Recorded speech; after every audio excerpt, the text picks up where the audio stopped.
tardinha, o tédio se aninha no seu coração. Venha juntar-se a nós, soltar sua voz, uma bela oração. Cante com brilho, o doce estribilho de nossa canção. Acolha o convite conosco e deixe os doces deste ambiente que a alma arrebata. Luzes caindo engasgada, anunciando a presença de Deus. No domingo à tardinha, o plano maior se avizinha. O encontro então acontece, os dois planos vão se juntando, a fronteira fenece, irmãos dos dois lados, no amor irmanados, cantando, orando e vibrando. Na hora da prece, acolha o convite conosco e deixe os doces deste ambiente que a alma arrebata. Luzes caindo engasgada, anunciando a presença de Deus. Esqueça a tristeza, o cansaço, a dureza da vida. Venha no ar do seu canto, uma estrofe ao irmão que mais sofre na escola da vida. Acolha o convite conosco e deixe os doces deste ambiente que a alma arrebata. Luzes caindo engasgada, anunciando a presença de Deus. Anunciando a presença de Deus.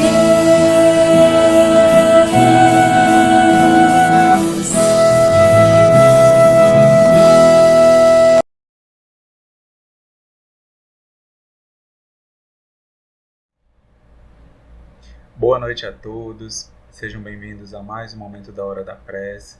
Espero que todos estejam bem, em paz.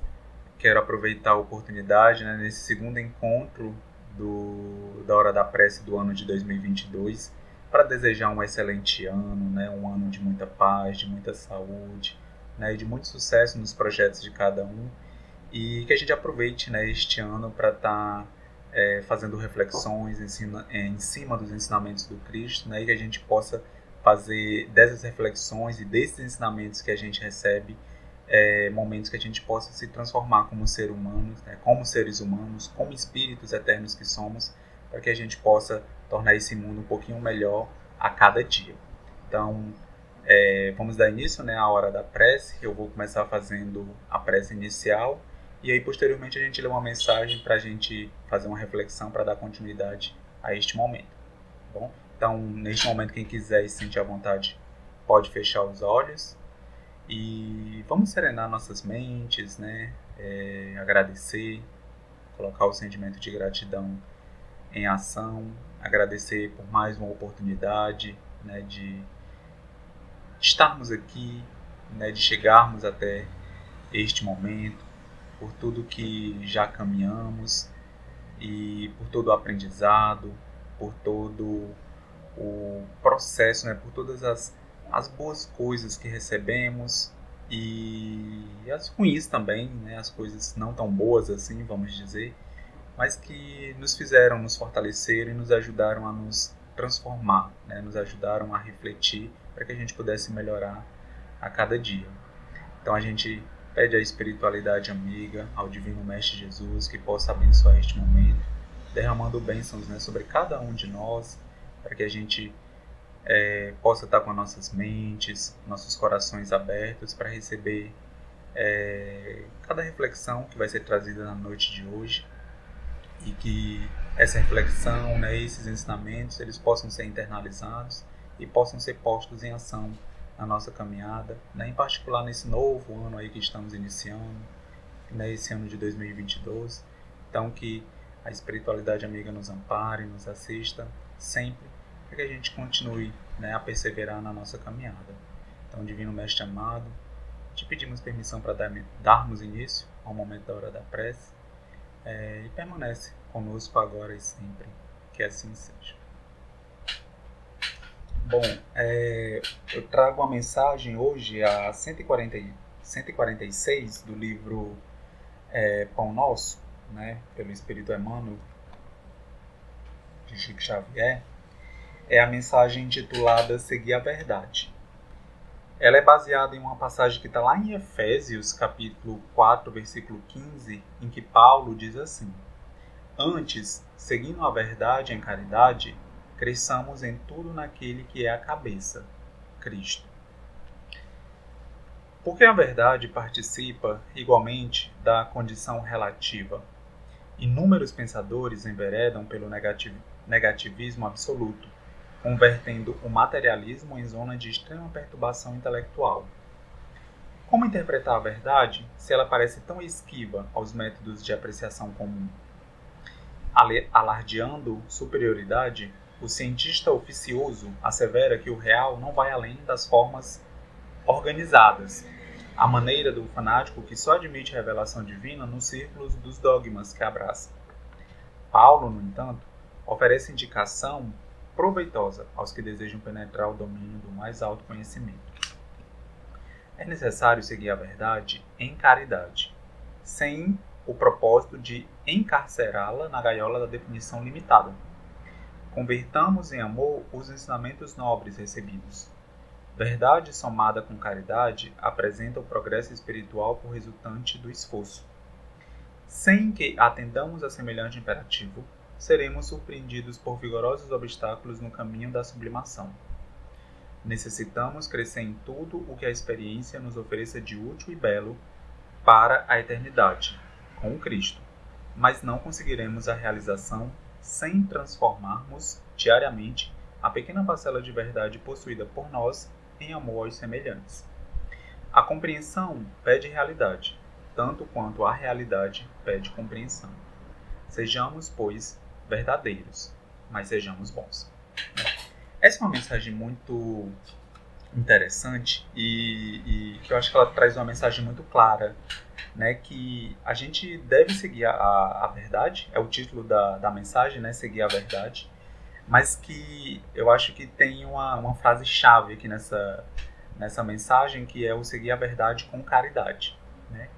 E aí o entendimento que eu acredito que a gente precisa ter, né, que a gente precisa refletir sobre ele, é que nós, aliás, ninguém é dono de verdade absoluta, né?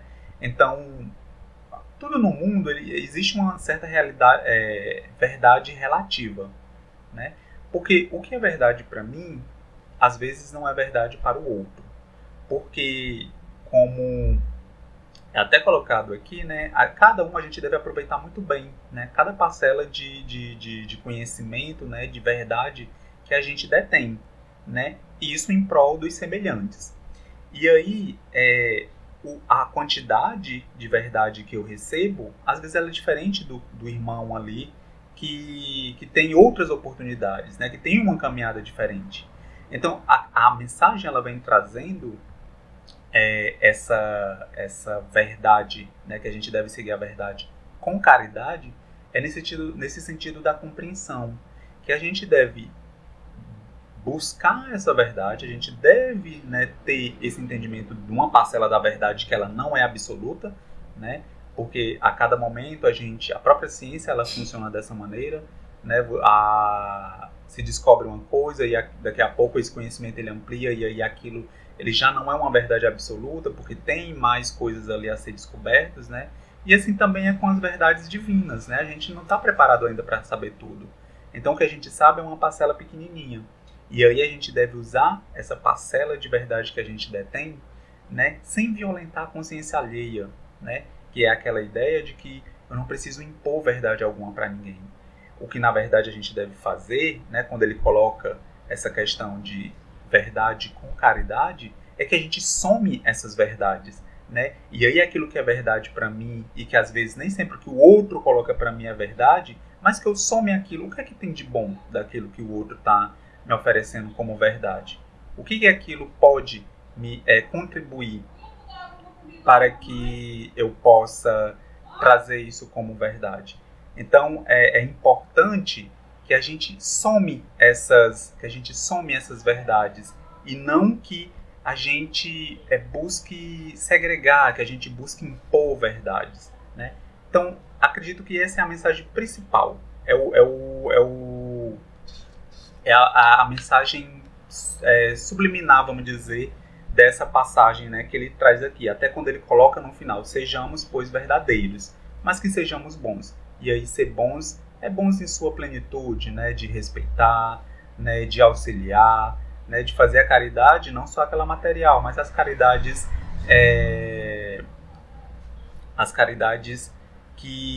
que não são, né, materiais, né, de você fazer uma prece, de você dar um abraço, de você dar um sorriso, né, de você amparar de alguma sorte todo mundo ali, sem necessariamente ter que doar alguma coisa material, né? Então, basicamente é isso.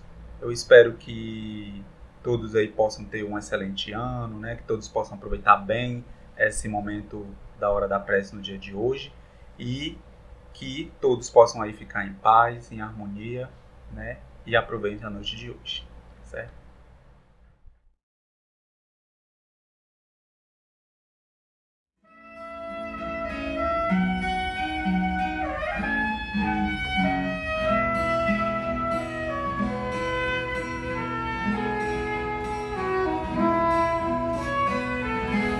Ando devagar porque já tive pressa e levo esse sorriso porque já chorei demais.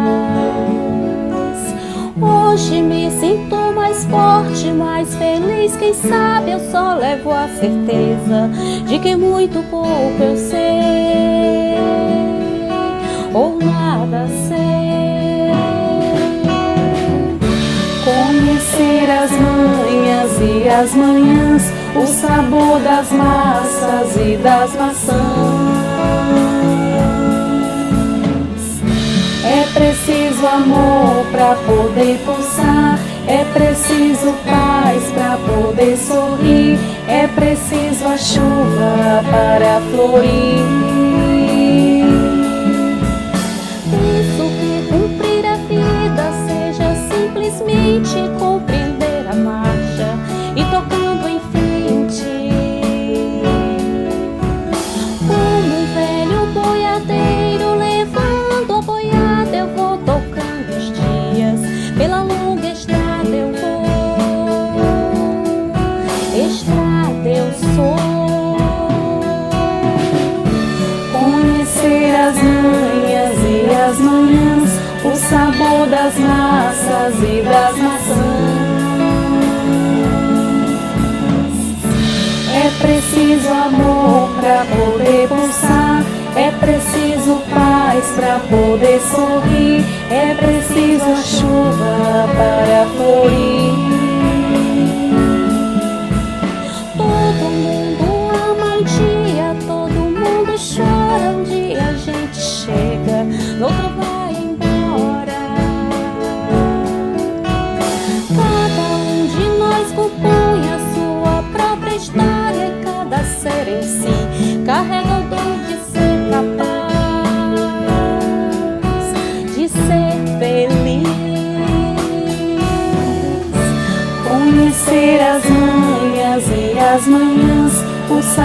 das massas e das maçãs.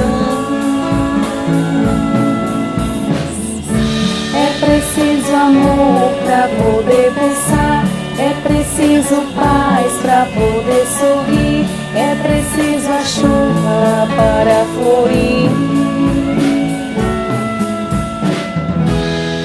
Ando devagar porque já tive pressa, levo esse sorriso porque já chorei demais.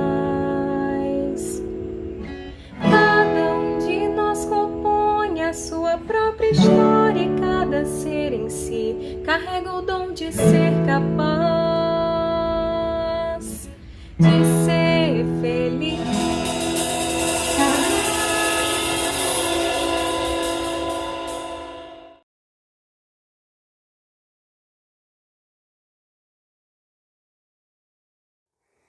Boa noite a todos e a todas.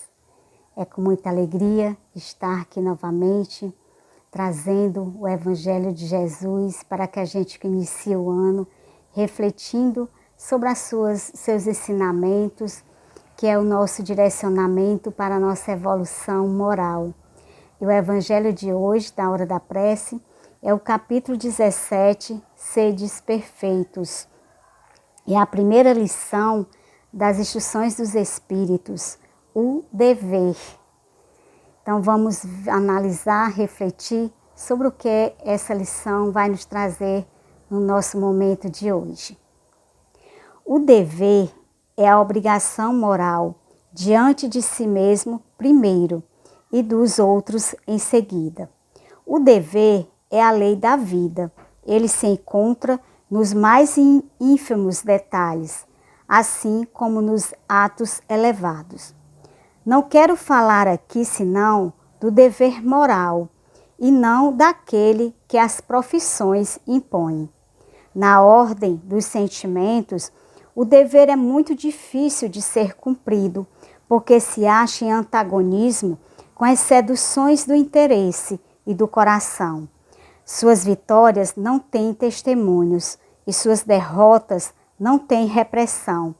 O dever íntimo do homem está entregue ao seu livre-arbítrio. O aguilhão da consciência, esse guardião da probidade interior, o adverte e o sustenta.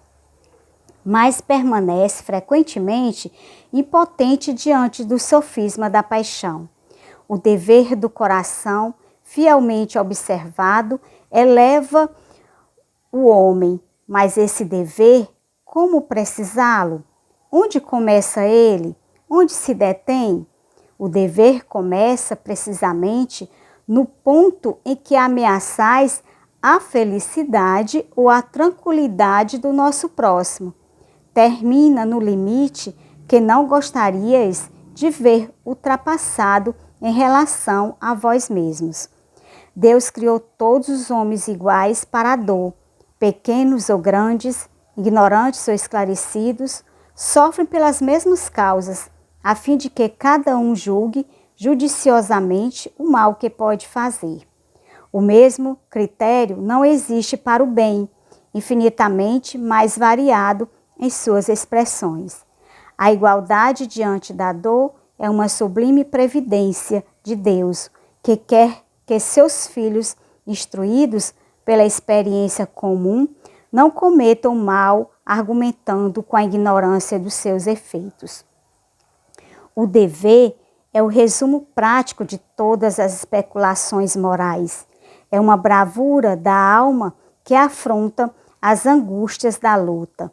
É austero e flexível, pronto a dobrar-se às diversas complicações. Permanece inflexível diante de suas tentações. O homem que cumpre o seu dever ama a Deus mais que as criaturas, e as criaturas mais do que a si mesmo. Ele é, ao mesmo tempo, juiz e escravo em sua própria causa. O dever é o mais belo laureal da razão. Depende dela como o filho depende de sua mãe. O homem deve amar o dever, não porque o preserve dos males da vida, aos quais a humanidade não pode se subtrair, mas porque dá à alma a vigor necessário ao seu desenvolvimento. O dever cresce e irradia sob mais elevada forma em cada uma das etapas superiores da humanidade. A obrigação moral não cessa jamais da criatura para com Deus. Ela deve refletir as virtudes do Eterno, que não aceita um esboço imperfeito, porque quer que a beleza da sua obra resplandeça diante dele. Lázaro, Paris, 1863. Então agora vamos aqui refletir sobre que dever é esse, né? Que dever é esse que foi nos colocado para que a gente pudesse refletir hoje. Quais são esses deveres? São os deveres morais, os deveres da alma. Então inicia aqui, é muito interessante que a lição ela se inicia que o dever é a obrigação moral diante de si mesmo primeiro e dos outros em seguida. Então, primeiro, a gente precisa nos conhecer onde estão as nossas imperfeições morais para que nós possamos nos trabalhar a exercer esse dever moral. A partir do momento que a gente nos conhece, que a gente consegue detectar os nossos deveres morais e com isso colocar em prática, isso sem se cobrar tanto, sem se martirizar tanto, porque tudo ele é conseguido em etapas. Não devemos pular etapas. A gente não se melhora de um dia para o outro. Eu não me torno uma pessoa boa, perfeita, de um dia para o outro. Em alguns momentos, em alguns minutos. É trabalho, é se conhecer, é exercer, né? Tá na ativa, no trabalho, como o Evangelho nos ensina, para que a gente possa, assim, ir se melhorando e praticar esses deveres morais conosco primeiro e com o outro. Conosco porque a gente não pode, não deve se cobrar tanto, se martirizar tanto. A gente ir se melhorando por etapas, subindo cada degrau para que a gente consiga se conhecer e se melhorar moralmente. E quais são as maiores dificuldades? Porque nós temos ainda muitas dificuldades para praticar esses deveres morais em nossa vida. Por quê? A resposta está em nossas imperfeições. Ainda somos seres imperfeitos e a gente ainda estamos atraídos pelos nossos desejos. Nós estamos voltados muito para nós mesmos, se olhar para o outro, o respeito ao outro, ter empatia com o outro. Então a gente estamos no momento voltado muito para nós mesmos, devido às nossas imperfeições, os nossos sentimentos egoísticos que ainda existem em nós.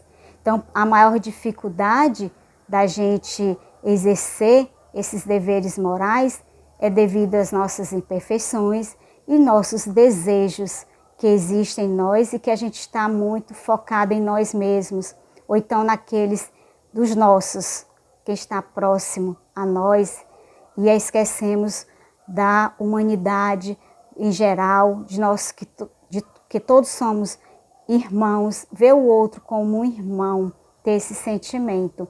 Então, no momento que eu saio do meu mundinho, saio da caixinha que eu mesmo criei, eu consigo enxergar melhor, eu consigo estender a minha visão e assim estender também os meus sentimentos, lapidar os meus sentimentos, quando a gente começa a olhar mais também para o outro e não somente voltado a mim mesmo. Então, posso perguntar também onde eu encontro orientações para eu cumprir esses deveres morais? Onde eu posso encontrar essas orientações, né? Será que eu encontro essas orientações externamente?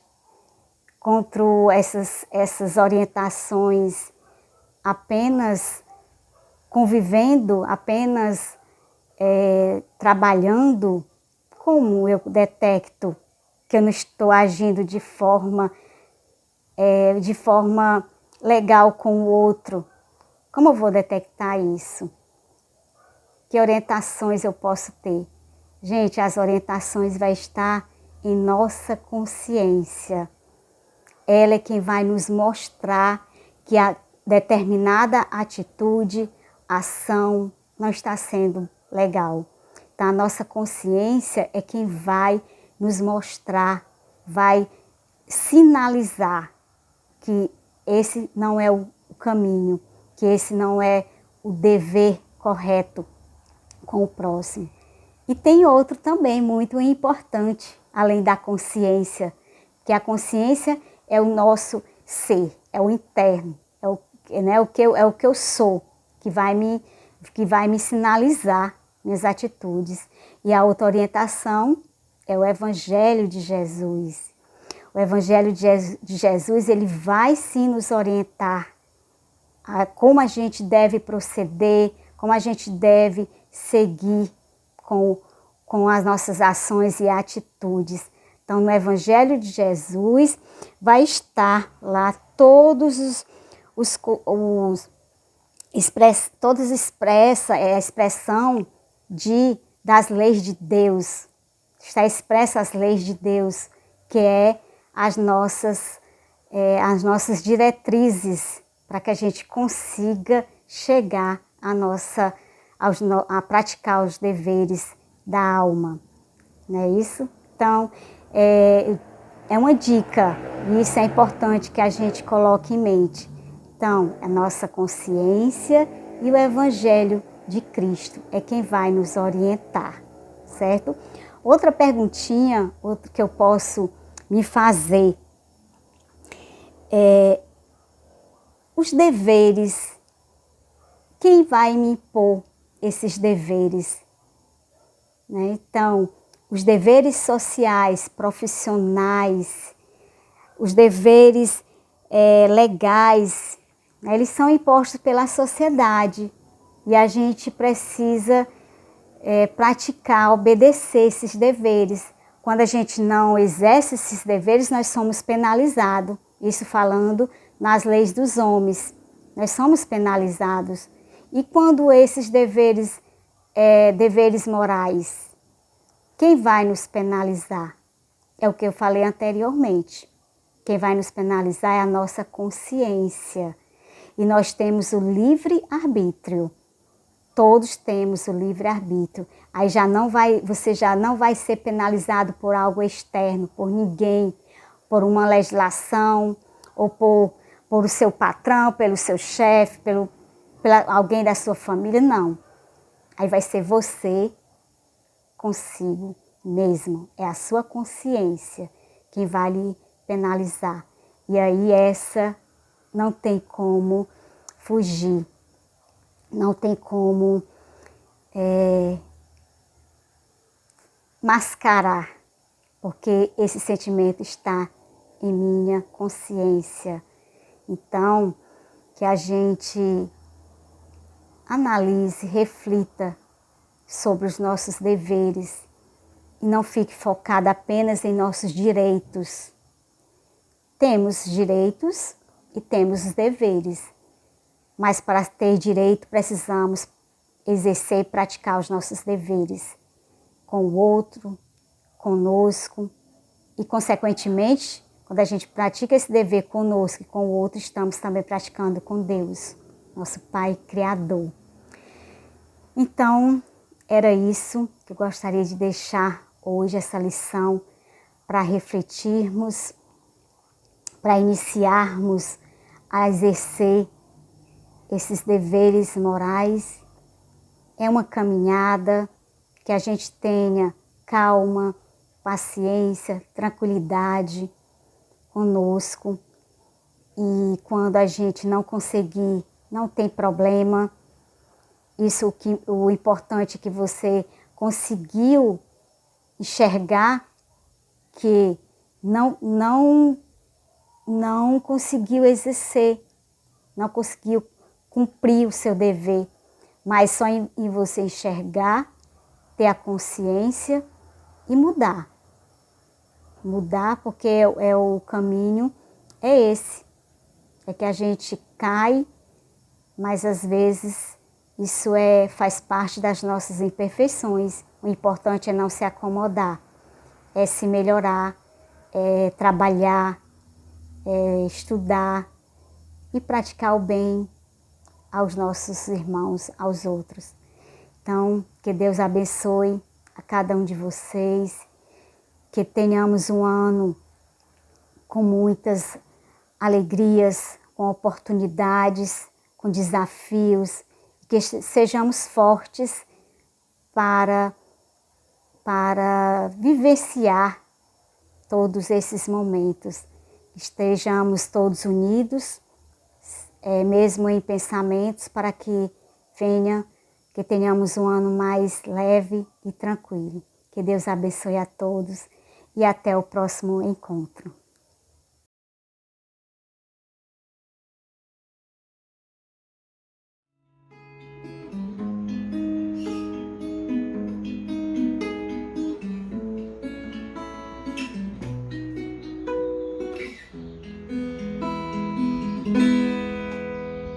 Já vem o tempo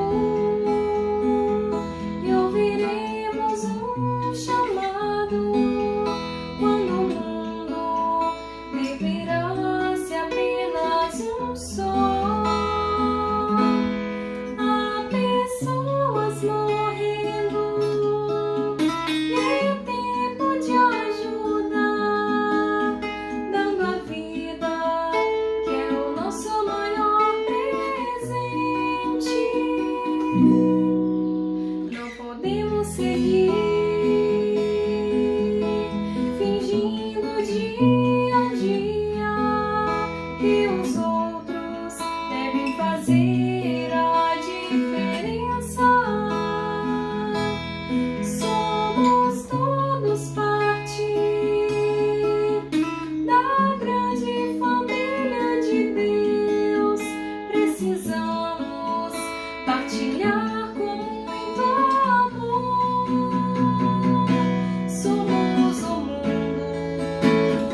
Boa noite, meus irmãozinhos. Dando continuidade à nossa hora da prece desse domingo, com a leitura do livro dos Espíritos, onde já estamos no terceiro livro, né? Capítulo 4, que trata da lei de reprodução. Hoje, mais especificamente, sobre poligamia. São duas perguntinhas apenas, a pergunta 700 e a pergunta 701. Antes de colocarmos as perguntas e a resposta dos espíritos superiores, é bom que nós pontuemos alguns detalhes. Primeiro, o tema trata especificamente, digamos assim, do comportamento social que marca a evolução da sociedade. E esse comportamento social vinha amparado por condições jurídicas próprias. Cada povo, cada sociedade, na sua época, dava as condições que permitiam ou não a poligamia. Certo? Outra coisa que a gente não pode confundir seria poligamia com uniões extraconjugais. A poligamia é uma coisa oficializada, permitida pela sociedade e amparada pela jurisprudência daquela sociedade. As uniões extraconjugais são extrajudiciais. E geralmente, acontece quando um dos cônjuges não tem conhecimento. Né? Um ou, sei lá, até dois, dependendo, se já criar uma poligamia, dependendo de a pessoa pode manter uniões extraconjugais com mais de 2, 3 pessoas. Né? Como já tem um caso. Pasmem os senhores que isso era uma recorrência entre o mundo masculino, né? E hoje já não é mais. Né? Eu mesmo já teve condições, a oportunidade de conversar com pessoas do sexo feminino que mantêm relações extraconjugais com outras pessoas e sem que o cônjuge, o seu marido, saiba, né? Então, não é uma coisa mais exclusivamente do homem, infelizmente, né? E outra coisa é que a evolução do pensamento da sociedade, esse marco evolutivo da sociedade, faz com que o casamento entre duas pessoas, vejam bem, seja fundado em cima da afeição, do carinho, do amor, e não de outras coisas que levam à sensualidade, o sexo exagerado. Por isso que a evolução da sociedade tende para ser uma sociedade monogâmica, e não poligâmica. Percebam os senhores também, só para poder ilustrar, que o Código Penal prevê, através do seu artigo 235, punições jurídicas para a pessoa que provocam, né, a bigamia. Apenas. A poligamia no Brasil ela não é punível, digamos assim. Dependendo de como você interpreta, né, as brechas jurídicas, a maneira como as autoridades jurídicas vão interpretar, se a monogamia já é uma poligamia, né, e se só o fato de você ter mais de um casamento já se torna uma poligamia, uma transgressão jurídica. Porque é considerado juridicamente poligamia quando você já tem juridicamente casado com a pessoa e você vai lá e faz o registro de um novo casamento. Então, não nos confundamos poligamia com relações extraconjugais. Pergunta 700 do Livro dos Espíritos. Kardec pergunta: a igualdade numérica, né, que mais ou menos existe entre os sexos, constitui indício da proporção em que deva unir-se, ou seja, se tem mais ou menos a mesma quantidade de homens e mulheres, então o lógico é que a monogamia é que prevaleça. Né? A resposta dos espíritos superiores é sim, por tudo na natureza tem um fim. Tudo tem um fim. Então essa mais ou menos igualdade tem justamente como um dos fins essa união monogâmica. Né? 701. Qual das duas? A poligamia ou monogamia? É a mais conforme a lei da natureza. Né? A poligamia é lei humana cuja abolição marca um progresso social. O casamento, segundo as vistas de Deus, tem que se fundar na afeição dos seres que se unem. Na afeição dos seres que se unem. Na poligamia não há afeição real. Há apenas sensualidade. O poligâmico, ele quer ter várias mulheres ou vários homens, né? Depende de que ponto de vista está a poligamia. Por uma questão de sensualidade, de exacerbada energia animal em relação ao sexo, não é? Porque se for em relação à alma, o que realmente importa, as pessoas vão ter apenas afeição uma por outra. Apenas uma por outra. Outra coisa que é colocada aqui, que eu achei interessante, é que por momento nenhum, os espíritos superiores colocam que é a afeição entre um homem e uma mulher. Nós vemos em outras doutrinas por aí, deixar isso muito, como é que se diz? Explícito, que a união deve ser entre homem e mulher, apenas, né?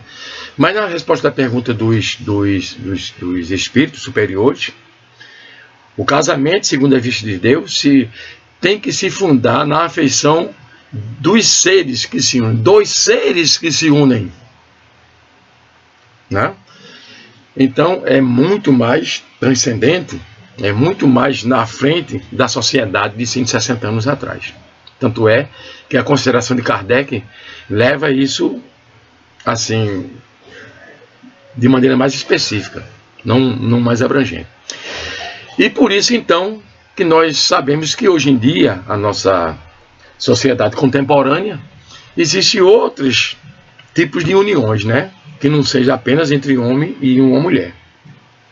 Aliás, a nossa própria legislação já permite a união civil entre pessoas do mesmo sexo. Aí, meus irmãozinhos, nós temos também que nos concentrar da seguinte maneira. Vivemos diversas reencarnações e trazemos para essa nossa vida reflexos de vidas anteriores, psicossomática no nosso perispírito. Alguns desejos, algumas situações não resolvidas, e às vezes nós nos vemos nessa vida com essa roupa carnal que não era bem aquela que a gente desejava.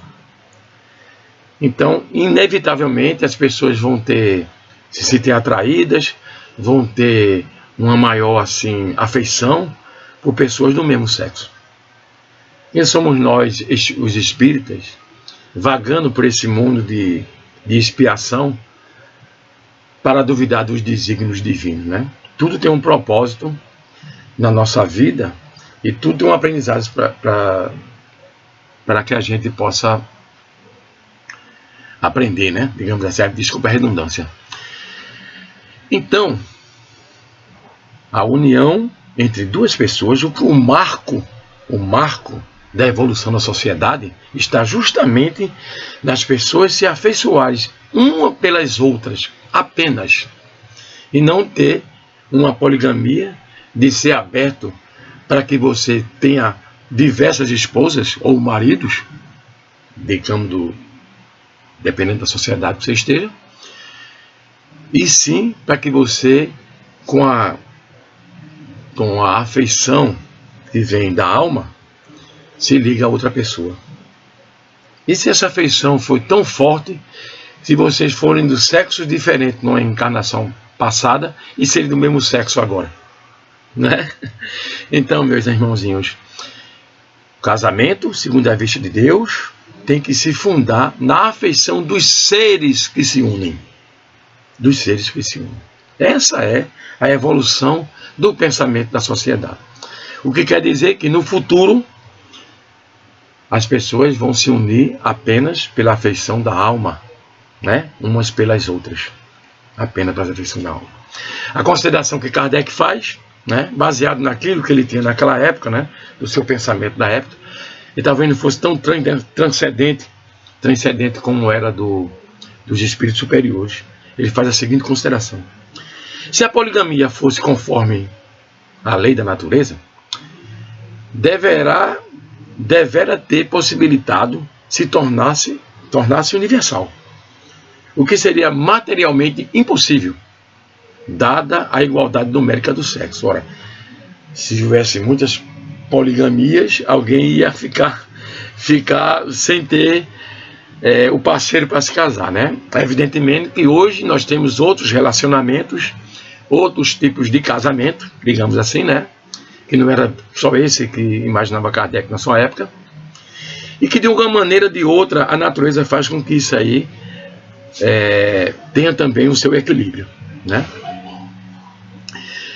Então, por isso que ele diz que o que seria materialmente impossível, dada a igualdade numérica dos sexos, deve ser considerada com uso ou legislação específica apropriada a certos costumes, o que o aperfeiçoamento social fez com que desaparecesse pouco a pouco. Então, algumas sociedades ainda têm, por certos costumes, mantêm a tradição da poligamia, mas que a evolução do tempo ia fazer com que isso desaparecesse. E que as legislações, através da evolução da sociedade, elas fossem retificadas. Tá ok, minha gente? Então, nós temos que respeitar o coração e a alma de todo mundo. E que a união civil, através da transcendência que é a alma, ela se fundamentalize como deve ser apenas na afeição entre dois seres que se unem. Tá bom? Me desculpe que eu estou um pouco rouco, peguei essa gripe agora aí, e só há poucos dias eu fiquei melhor e ainda fiquei com uma certa rouquidão. Mas eu acredito que dê para você ter me entendido. Que a paz do nosso Divino Mestre Jesus esteja sempre conosco, e que nosso coração esteja sempre aberto para caminharmos trilhar pelo bem, porque o amor é a lei maior que rege o universo. Para todos vocês, um magnífico final de semana, início de uma grande semana, e que nosso ano novo de 2022 nos traga as perspectivas de realizar os nossos projetos. Um beijo no coração de todos. Muito obrigado por tudo.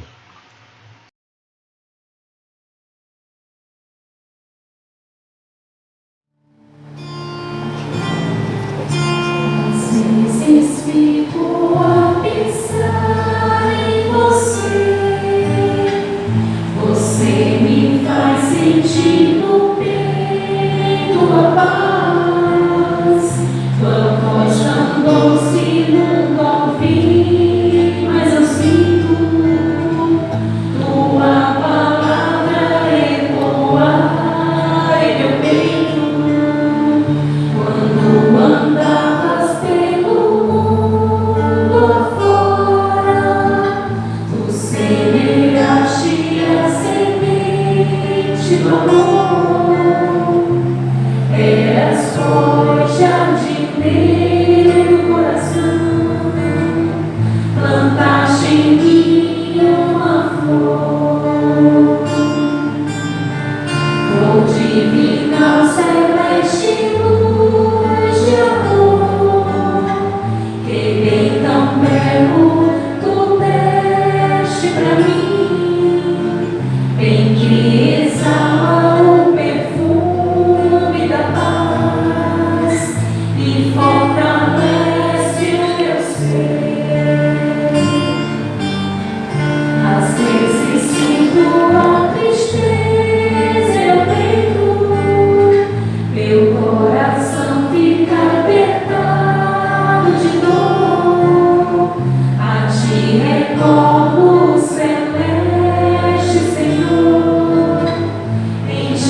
sorriso alegre eu digo,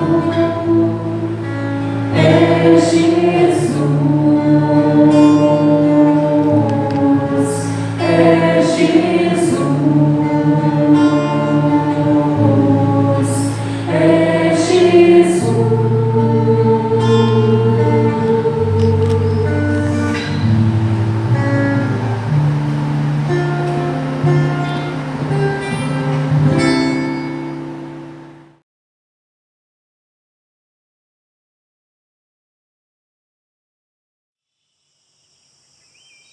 Boa noite, meus irmãos. Após esse momento radiante de luz em que nos encontramos, que é a hora da prece, vamos com o coração cheio de gratidão e de amor ao Cristo, nos dirigir como se fôssemos para dentro da sala do passe, do Cefa. E vamos mentalizar a imagem do Cristo, de braços abertos, nos acolhendo, nos dando força, fé e coragem para seguirmos em frente. Que todos nós possamos levar essa imagem do Cristo durante toda a semana nos nossos corações e na nossa mente. E que no próximo domingo possamos estar todos aqui como pessoas muito melhores do que este domingo.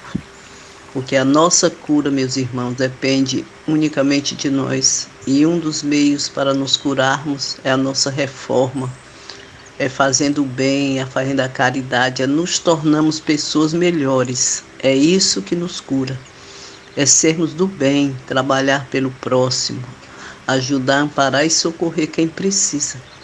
Então vamos ser gratos a esse momento, vamos agradecer a Deus, vamos receber de mente e coração essas energias curadoras e salutares que serão derramadas sobre todos nós e que toda essa energia possa ser distribuída por todo o nosso ser e que traga, quem sabe, até a cura para alguma enfermidade que tenhamos, se nós merecermos.